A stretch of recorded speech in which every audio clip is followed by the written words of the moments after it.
Okay, so here is my video for Enhancement 8.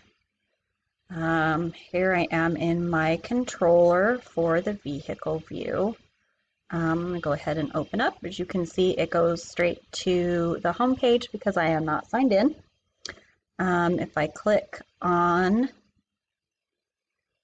one of the navigation menus, it takes me to the vehicles view where I can see all of the vehicles for certain classifications. I'm not sure why the whole image isn't showing, but it does that regardless of browser. The problem I'm having is that when I click on the vehicles, they all come up, sorry, no vehicle could be found. So my enhancement is not completely done, but I have done the best I can for now.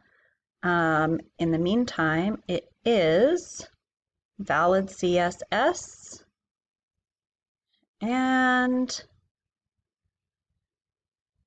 valid HTML. So for what I have, I'm good, and that is everything.